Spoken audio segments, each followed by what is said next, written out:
No! Go away! I could see myself screaming in panic and running from something. Liz! Jack! Help me! Anyone!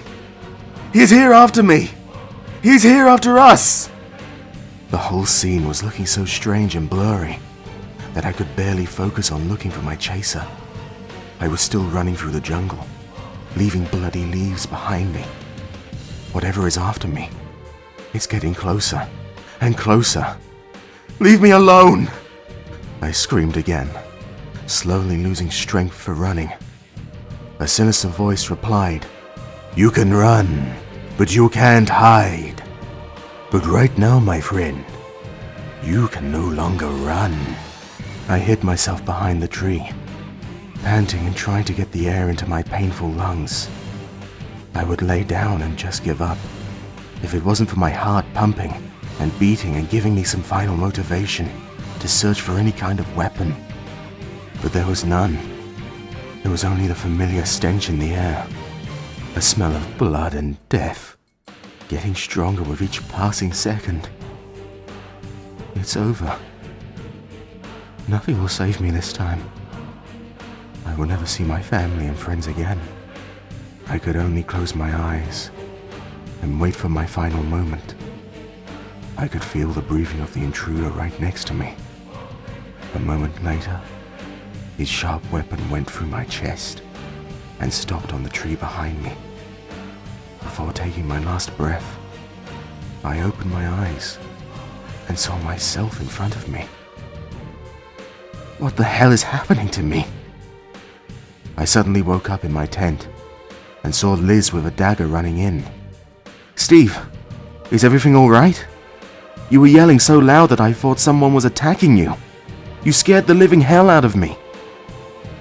I could barely concentrate on her voice, but that was exactly what I needed for the most part to get back into reality.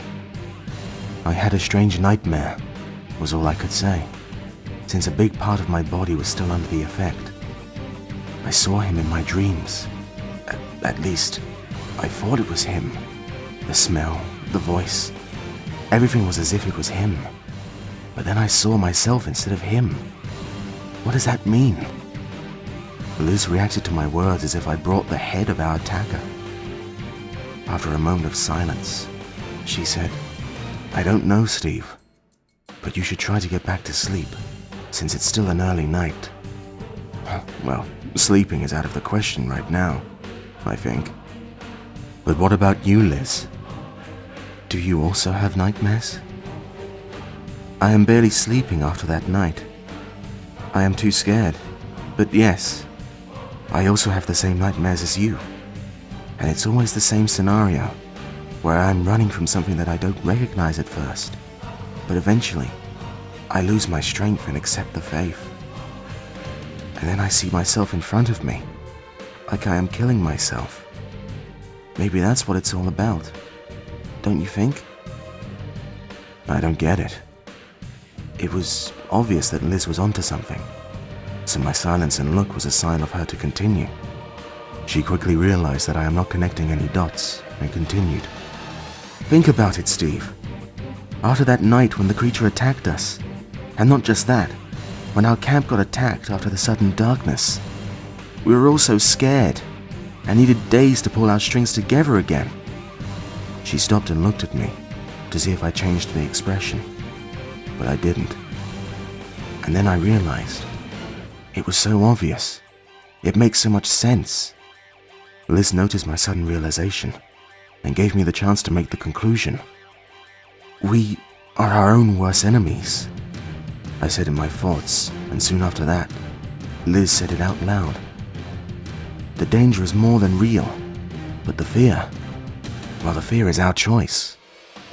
Now, years after that night, I can say that this was the moment when everything has changed for me. I was not the same.